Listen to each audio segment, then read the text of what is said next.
내일은 늦습니다. 바로 지금 건강 365 영상 좋아요 눌러주세요. 사랑하는 가족에게 전하는 최고의 선물 건강 365 공유해 주시고 함께 해주세요. 계절이 봄으로 여름으로 갈수록 슬슬 증상이 심해질까 걱정하는 질환이 있습니다. 무좀이죠.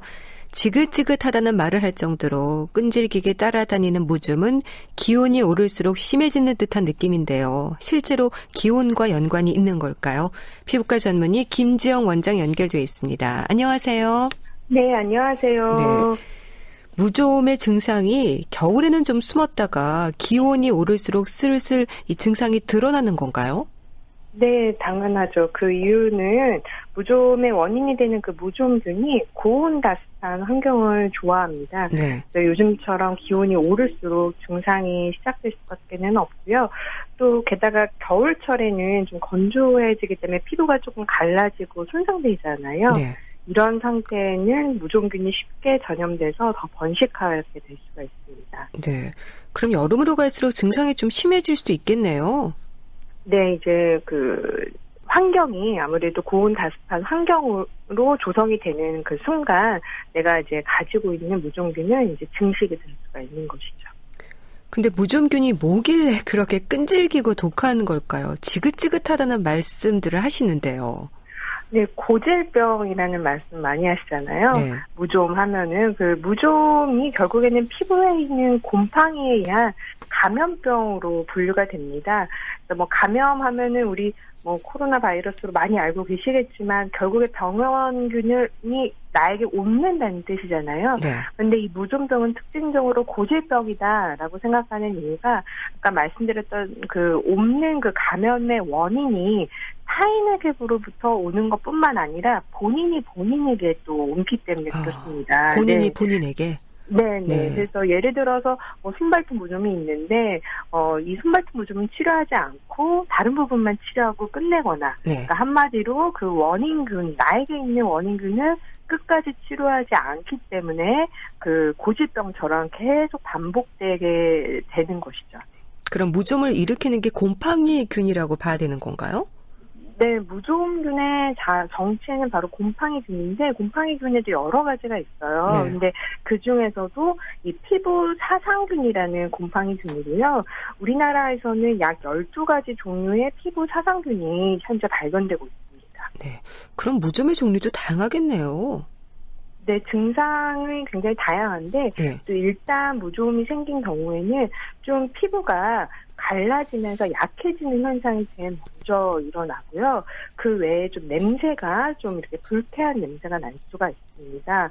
또 이제 굉장히 특징적으로 물집처럼 굉장히 가려우면서 생기는 경우가 있는데 이런 네. 경우에는 곰팡이균이 활발하게 성장할 때 이렇게 굉장히 가렵고 물집처럼 생길 수도 있어요. 네. 그럼 심하게 가려울 때는 곰팡이균이 지금 활성화되고 있는 거네요. 네, 많이 그 개체수를 늘리고 있다고 생각하시면 돼요. 예. 무좀이라고 하면 일단 발을 떠올리게 되는데요. 근데 손에도 네. 생길 수 있고 얼굴이나 몸에도 있을 수 있다고 들었습니다.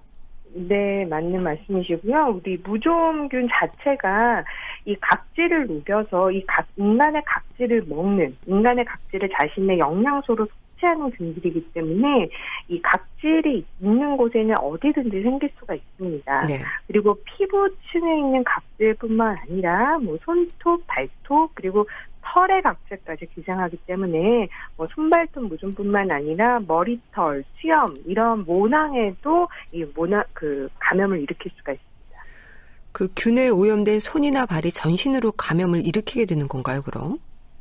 네, 맞습니다. 특히 손톱, 발톱 무좀이 곰팡이를 다른 부분으로 전파시킬 수 있는 그 병원의 그 원인이 될 수가 있는 병원균의 원인이 될 수가 있습니다. 네. 그래서 손발톱 무좀이 이제 생기는 경우에 약 50%에는 손발톱의 그 모양이 이미 변형되어 있는 경우가 많기 때문에 네. 현재 본인의 손발톱의 모양이 변형되어 있는지를 한번 확인해 보시면 좋을 것 같습니다. 네. 그 모양이 변형이 된다는 건 어떤 식으로 변형이 되는 건가요? 일단 두꺼워지고요. 네. 그리고 이 손톱이나 발톱이 이제 들뜨기 시작을 하고 또 색깔이 이제 좀 투명한 손발톱에서 네. 하얗거나 노라면서 불투명해지는 형태로 바뀌게 됩니다. 네. 그럼 위치에 따라서 무좀의 특징이 좀 달라집니까? 네, 그 균은 사실 이제 아까 말씀드렸던 피부 사상균 곰팡이가 가장 대표적인 공통 원인입니다. 그러니까 균은 비슷하지만 말씀하셨던 것처럼 생기는 부위가 손이냐 발이냐 손발톱이냐 아니면 수염이냐 모낭이냐에 따라서 보이는 형태가 조금씩 달라지게 됩니다. 네, 어떤 식으로 좀 다른가요? 수염이나 모낭에 생기는 경우는 좀 드물 것 같기도 한데. 네, 수염이나 모낭에 생기는 경우는요, 영구적인 탈모가 생길 수도 있고요. 아, 탈모. 네, 무엇보다 각질이 같이 동반되는 그런 특징이 있습니다. 각질이 동반된다는 건 피부가 좀 일어난다는 건가요? 네, 이게 하얀 인설이라고 하기도 하고요. 비듬처럼 보이는 그런 하얗게 이렇게 들뜨는 이렇게 각질이나 이제 인설 같은 것들이 이제 툭 만지기만 해도 이렇게 우수수 떨어진다라는 그런 표현을 많이 하시잖아요. 이제 그런 각질이 나타나게 됩니다. 네. 그럼 머리카락 사이에 무좀이 생길 경우에는 비듬이라고 착각할 수도 있겠네요. 네, 그렇기도 하고요. 그 비듬이 그냥 우리가 알고 있는 하얀 비듬이 아니라 네. 그 피부 자체가 그리고 굉장히 두꺼워지게 됩니다. 아. 그래서 이 비듬과 피부의 두꺼워진 판을 이제 이 무좀균이라고 생각을 하지 못하고 단순한 피부염이라든지 이렇게 진단이 늦어지게 되면 결국에 그 피부 사상충이 그 피부의 사상균이 제거가 됐을 때 약물로 그 아쉽게도 그 모낭은 사라져서 이 탈모로 이어질 수가 있는 것이죠. 그렇군요.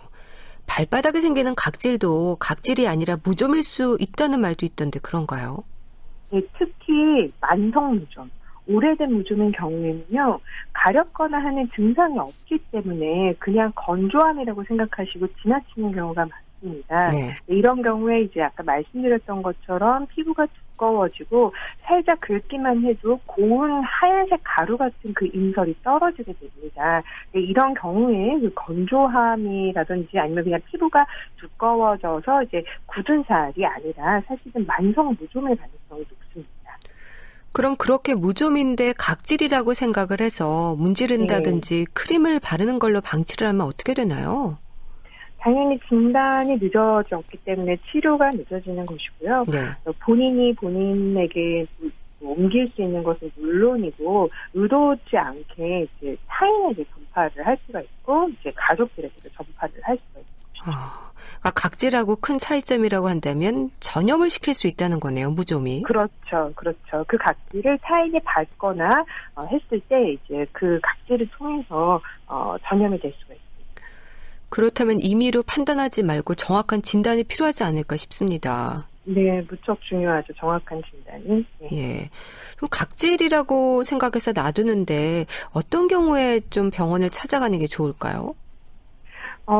특히 이제 여성분들 같은 경우에는 요즘에 매니큐어나 페디큐어 같은 것으로 오랫동안 손발톱을 관찰하지 않다가 이제 손발톱을 지우거나 봤을 때 손발톱이 색깔이나 모양이 변화됐을 때 무좀을 의심해 볼 수 있는데요. 네. 그러니까 말씀드렸던 것처럼 두꺼워진다거나 손발톱이 이제 들뜨고 그리고 색이 변화하는 그 투명했던 손발톱이 불투명하게 변하는 그런 변화가 있을 때는 손발톱 무좀인지를 확인해 보시는 것이 좋겠습니다. 네. 발가락 사이사이도 무좀이 많이 생기지 않나요? 네, 발가락 사이 특히 이제 4번째와 5번째 발가락 사이에가 가장 무좀이 많이 생기는 4번째와 5째 발가락 사이요? 발가락 사이에 있는 거기가 하얗게 짓무르면서 굉장히 가려운 증상이 사실 가장 흔한 무좀의 증상입니다. 그리고 그 부분이 이제 피부가 갈라진 그 부분을 통해서 2차적인 세균 감염으로 봉화지겸물로 주소로 내원하시니까 그 무좀인지 모르고 방치한 후에 2차적인 세균 감염으로 내원하시는 분들이 계십니다. 네. 그건 마찰이 좀 잦아서 그런 건가요? 그 부분이 많이 눌려 있는 곳이고요. 그러니까 압력이 많고 그렇기 때문에 습도가 높아지는 곳이기 때문에 그곳이 통풍되지 않아서 잘 생기는 부분입니다. 네. 바르고 먹는 약으로 꽤 오랜 시간 치료가 필요하다고 하던데요. 그럼 새롭게 손톱과 발톱이 날 때까지의 치료 기간인 건가요, 이거는? 네, 특히 손발톱 무좀 같은 경우는 바르는 약으로는 사실 치료가 되기가 쉽지 않습니다. 네. 먹는 약을 이제 드시는 것이 좋고요. 또 이제 균의 종류라든지 이 환자분들이 이 발톱 무좀을 얼만큼 만성적으로 갖고 있느냐에 따라서 이 치료를 선택을 하게 됩니다. 네, 먹는 약을 최소한 3개월에서 12개월까지, 그러니까 1년 정도까지 드실 수 있기 때문에 네. 사실 이 약물과 또 다른 고혈압이라든지 고지혈증 약과 같이 지금 같이 상호 복용하시는 경우에는 그 약물 복용이 굉장히 어렵습니다. 그래서 요즘에는 이 손발톱 무좀균을 죽일 수 있는 그 레이저 치료법이 나와 있기 때문에 네. 먹지 않고 이 레이저 치료법과 바르는 약으로 많이 치료합니다. 그렇겠네요. 3개월에서 12개월 정도 약을 먹어야 된다면 보통 일이 아닌데 손발톱 네. 무좀에 쓰이는 약은 일반적인 피부 무좀약하고는 조금 다릅니까? 어떤가요? 꼭 그런 것은 아닙니다. 네. 그런데 손발톱 무좀이 없는 경우에는 사실 바르는 약으로도 완치가 가능한데 손발톱 무좀인 경우에는 이 손발톱에 침투해서 균을 완전히 제거할 때까지 이 약물이 체내에 남아 있어야 되고 약물이 체내에 흡수되어야 되기 때문에 네. 바르는 약으로는 부족하다는 바로 그 차이점이 있고요. 그래서 약물을 복용하시거나 약물을 복용하더라도 길게 드셔야 하거나 이 약물을 복용할 수 없는 경우에는 레이저와 같은 물리적인 치료법이 같이 동반이 되셔야 이 손발톱 무좀이 치료가 된다는 바로 그 차이점입니다. 이 무좀약이 좀 독합니까? 그래서 식사 중에 약을 네. 먹어야 한다는 얘기도 있더라고요. 예, 갑자기 이제 식사를 하다가 중간에 이제 약을 먹어야 된다고 하면은 이제 피부과 약이다 이제 그러면 약이 독하구나 이런 생각을 많이 하시는데요. 네. 실제로 이런 약물이 독하기 때문에 중간에 약을 드시는 것은 아니고요. 이 약을 식사 중에 드시는 이유는 약의 흡수, 지용성의 약의 흡수의 특징 때문에 흡수력을 높이기 위한 방법입니다. 그런데 단지 무좀약은 아까 말씀드렸다시피 12개월, 1년 이상 드시게 될 수 있기 때문에 장기간 사용했을 경우에는 간 손상을 유발할 수 있어서 주기적으로 간 기능 검사는 그 체열, 혈액 검사를 통해서 실시를 해야 합니다. 근데 무좀약은 의사가 그만 먹어도 된다는 얘기를 해도요. 2주는 더 네네. 먹어야 확실하다는 말을 하더라고요. 이게 맞는 네네. 얘기일까요?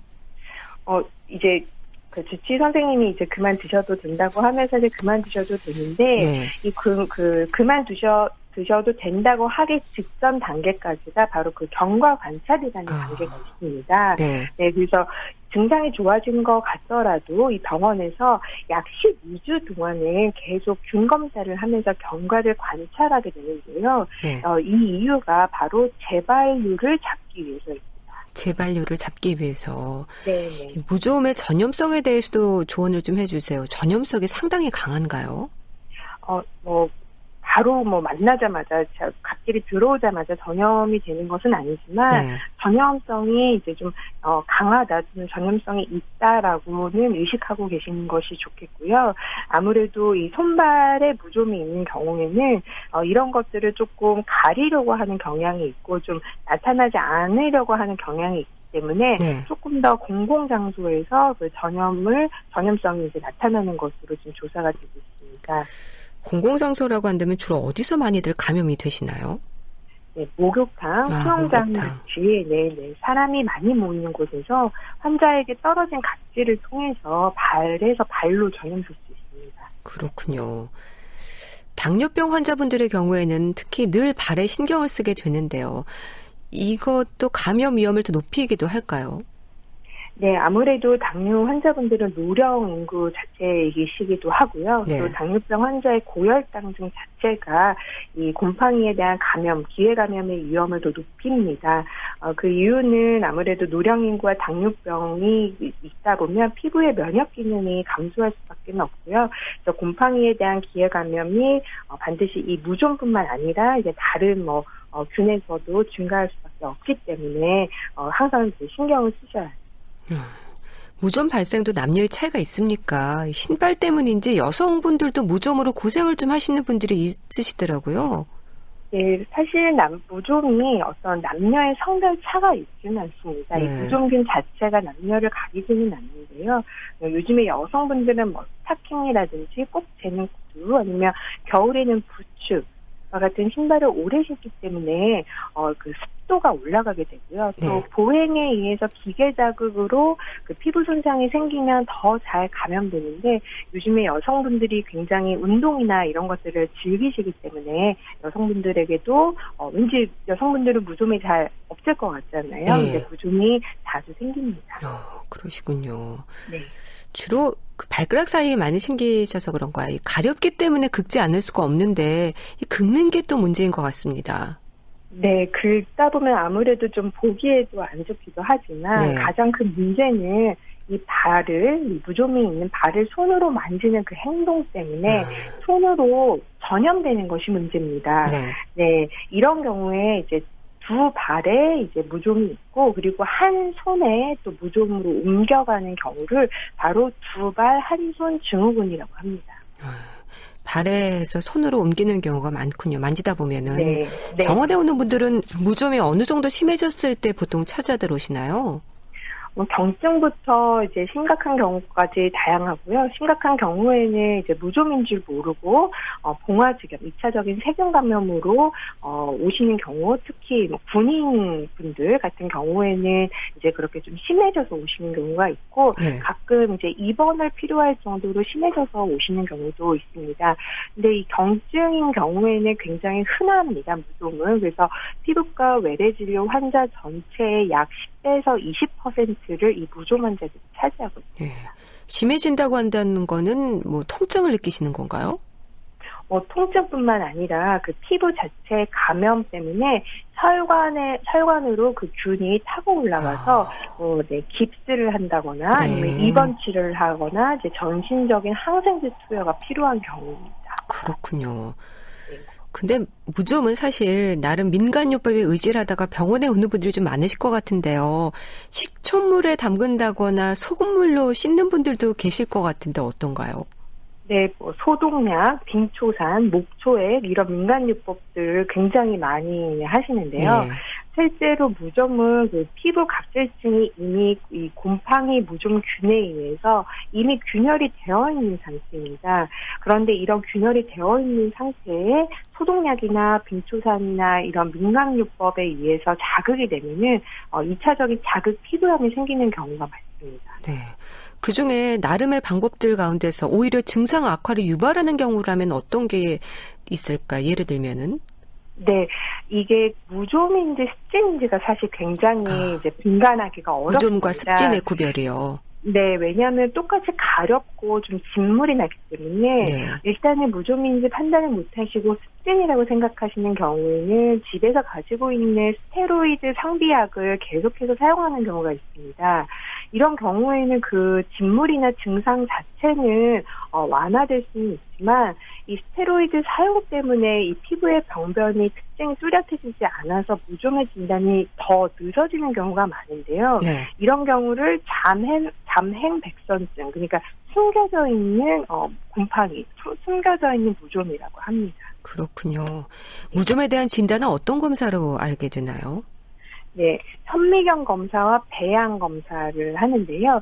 현미경 검사는 바로 당일날 그 검사를 확인을 할 수 있는데 현미경 검사에서 음성이 나온 경우에는 그 균을 배양하기도 합니다. 배양 검사 같은 경우에는 약 2주에서 4주가 걸리기도 합니다. 네. 치료를 끝낸 후에도 다시 재발할 가능성은 있는 거죠? 아무래도 그냥 보기에 좋아져서 그냥 이제 다 나았다.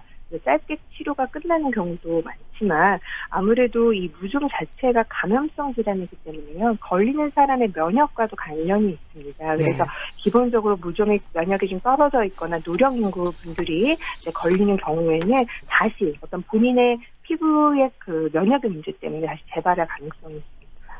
그런 만큼 일상에서의 환경이 중요할 것 같은데요. 무좀 예방을 위한 노력이랄까요? 어떻게 하면 좋을까요?